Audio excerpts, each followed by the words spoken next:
What's good, y'all? Welcome back to the channel. So this week's video is going to be a little bit different than anything I've ever done this whole year, because this is going to be like a prediction video plus a reaction video.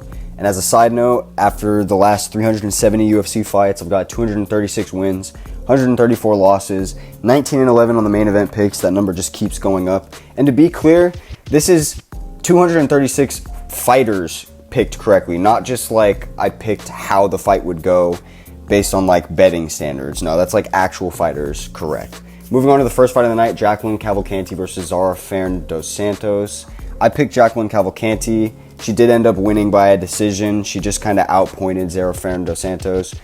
I hope that's her last name. I don't even remember if that's her last name, Zara Ferrin. Sorry if I'm butchering that. But honestly, it was a really boring fight. Zara Ferrin was already on a 3-fight skid, so it wasn't that hard of a fight to call. And by the way, if you want to fact check me, look at the community board on my channel, and you can see that I predicted all of these fights ahead of time. I'm just kind of recapping what my thoughts were and how the card went for you guys. Then next up, we had Farid Basharat versus Clayton Rodriguez. I also picked Farid Basharat here, so we're moving on to 2-0 to start the card. I did not think it was going to be as easy as it was, though. It was a first-round submission. He was kind of manhandling Clayton Rodriguez on the ground. Basharat, that is. Eventually, he ends up finding an arm triangle choke that Clayton kind of just allows to happen. I mean, I feel like he just kind of knew that he was outclassed everywhere on the ground and he was getting drowned. And it was going to be sooner or later that happened. But yeah, Farid Basharat looks great. He's actually a real threat to the bantamweight division. 11-0. I feel like he's probably going to remain undefeated as long as he's fighting outside of the rankings. And once he moves into the rankings, he'll probably stay undefeated until he fights like top 5 fighters. Then we have Nora Cornell versus Jocelyn Edwards. This one was close. I was low-key nervous that Jocelyn Edwards was going to skid by on another split decision that she didn't really deserve, because that's kind of how her career's been going so far in the UFC. But Nora Cornell just, kind of outdamaged her on the feet. She would get taken down and kind of bullied in certain positions, and she kept getting like head and arm thrown like it was a JV wrestling match. But other than that, she looked really good on the feet, and she improved to 7-1. It was the first time you could trust a damn near undefeated women's prospect coming into the UFC. This year it's been bad. They come in and they get smoked, but this time we could trust them. And I was starting the card out 3-0. For my full card parlay, which I make every card, I was feeling really confident going into this. And we had Ange Loosa versus Rhys McKee, another fight I was pretty confident in. And for the first 2 rounds, I mean, it really showed why I was so confident in Ange Loosa. He was piecing up Rhys McKee on the feet. I don't know how the fuck Rhys McKee was taking those shots. But then in the 3rd round, Rhys McKee's zombie ass came back and started to kind of catch Ange Loosa. I don't know what happened. It looked like Rhys just kind of threw him to the ground off of a failed takedown attempt from Ange. And then after getting thrown to the ground, Ange Loosa just looked like he completely lost all of his bearings. Like, it looked like he actually got rocked or something from just getting thrown. It was the weirdest thing ever. And then after that, Rhys McKee started to find his shots, but Ange Loosa still carried away with the decision. So we moved on 4-0 into the 5th fight, which was Taylor Lapilus versus Callan Loughran. I went with the underdog, but it didn't pay off. Loughran moved with the confidence of an undefeated fighter. He was pressing the action the entire time. He even won a round just based on his grappling and how much he was pressing those takedowns. But at the end of the day, Taylor Lapilus was just landing like a sniper with his jabs and with his straight hands. And he was doing a lot of damage to Loughran. I think he even dropped him at one point in the 3rd round, which just kind of like fucked Loughran's whole plan up, because there was a case for him to win that round with his takedowns and with his pressure up until he got damaged super badly in the 3rd. So that was unfortunate. It made it so I was 4-1, lost the parlay, but I mean, shit happens. It is what it is. Moving on, Morgan Sherrier versus Manolo Zacchini. I went with Morgan Sherrier. I figured he was going to get a TKO pretty early on, and that's what he did. First round TKO with body kicks and punches. It was a really nice sequence of events. He kind of like dropped him once with a body kick. Manolo got back up after folding, realizing like, wait, it didn't actually hurt as bad as I thought it did. And then boom, gets dropped with another one, and he kind of, folds on that one. So great shit from Morgan Sherrier. I mean, he has a kind of terrible record, I'm not going to lie. And it makes me nervous that he's going to get exposed really quickly as he moves up to the featherweight division. But for now, great win. He's easily marketable, and he has a cool style. So fuck it. Good shit from Morgan Sherrier. Moving on up the card, William Gomis taking on Giannis Gamori. This was a pretty close fight. William Gomis was winning 2 rounds up by the 3rd round when the controversy happened. And the controversy was this. William Gomis throws a kick, and it kind of glances on Giannis Gamori's cup. But the point of the kick wasn't on the cup. It was to the body. It was like right above the waistline. But it kind of drags the cup, And for some reason, the ref comes in and just immediately stops it, which was a chromosome play. I don't know why the fuck he did that, and Dana's probably going to fire his ass now because that was some really dumb shit to do.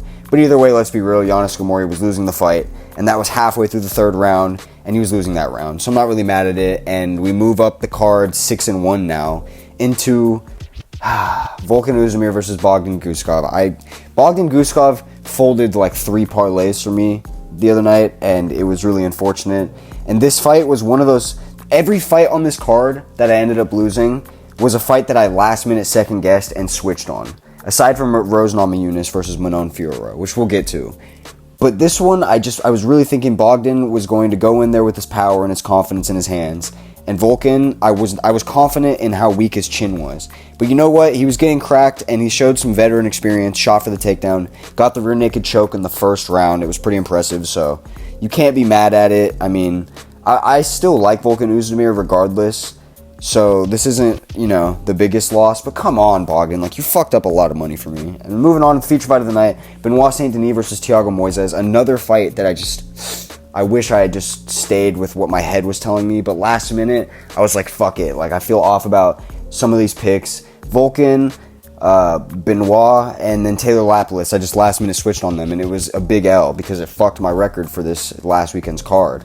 Benoit Saint Denis is going to be a menace for the lightweight division. He came in there like a bulldozer, just kind of folded Thiago Moises.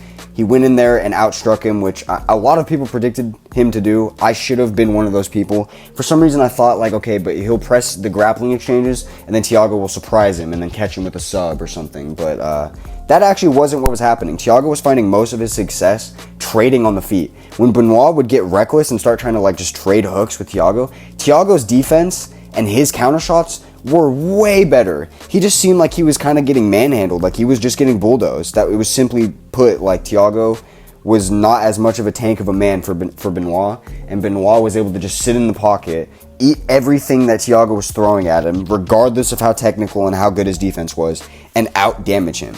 It was pretty impressive to watch. He ends up folding Thiago, just kind of like taking him down, smothering him, dragging him to the canvas, and then going for pop shots over the guard. And eventually you could tell it just kind of drained Thiago, and Benoit got the win. So good shit. He got it in his hometown of Paris. And then you had the co-main event, this fucking bullshit fight. And I'm calling it a bullshit fight because Rose, you can make a case for her not winning the fight, but like, it was really, really close. And she won at least a round. So the judges that gave it 30-27 for Manon should be fired. But Rose broke her finger within the first 2 minutes of the first round. And if you've seen a picture of it, it's gnarly. I'm not going to put it up here because honestly, that type of shit I don't fuck with looking at it. But it's spreading all around online, so you've probably seen it. But it was bad. And Rose decided to keep fighting through it. I think if she had that hand and she had her confidence in throwing that hand, she would have put some damage on Manon. And maybe you could make a case for winning the fight. But at the end of the day, Manon Fiorot wins. And, it wasn't a great performance from her, but she still did win the fight just by landing a little bit more damaging strikes. You could tell that her being a natural flyweight really kind of affected Rose. And it played a factor. It played a factor for sure. So she ends up winning a 29-28 unanimous decision, in my opinion. I think 2 of the judges gave her a 30-27, which is some bullshit. Then we have the main event of the night, Cyril Gane versus Sergey Spivac.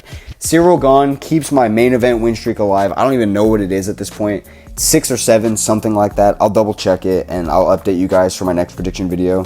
But yeah, man, Cyril Gane, I just had a feeling that he was going to be too smooth on the feet. Sergey Spivac sucks at taking people down when it's at a distance or shooting a shot. He's best at, like, getting you up against the cage and then using his trips in the clinch or, something along those lines, getting you down with unconventional tactics, rather than shooting a shot like John Jones or even Francis Ngannou in Cyril Gane's fight with Francis, or somebody like Curtis Blades, who I feel like would be Cyril Gane's nightmare matchup. And when it's a fight like that, I just feel like Cyril Gane's going to be too smooth in the heavyweight division. You're going to need somebody like a John Jones or a Tom Aspinall to do any type of work against Cyril Gane if you're going to bring this type of fight to him. So on the feet, Sergey Spivac just looked like, a can of potatoes. Like, he just didn't look like he had anything for Cyril Gane. And Cyril Gane put a masterclass performance on him, a beatdown. Could have got him out of there in the first round, but I feel like he was kind of just toying with him and seeing what he could do. And then in the second round, he started to turn it up, and he gets him out of there with some glorious body works. Like, some really precisely picked body hooks and body uppercuts. Rewatch it if you haven't seen it, or watch it back if you have seen it. And let me know what you guys thought of that fight, honestly, because it wasn't something that I was super hyped for. I kind of was dozing off through it, I'm not even going to lie, just because of how early the card was. But at the end of the day, I'm glad that Cyril Gane's back in the mix, because now we have some exciting prospects for the heavyweight division. We've got Cyril Gane, we've got Tom Aspinall, and we've got the heavyweight Russian menace that nobody wants to fight, Sergey Pavlovich. And all of them are chasing John Jones. So let me know what you guys thought of UFC Paris 2. Now we get to move forward to Sean Strickland versus Izzy Adesanya, baby. I'll see y'all then.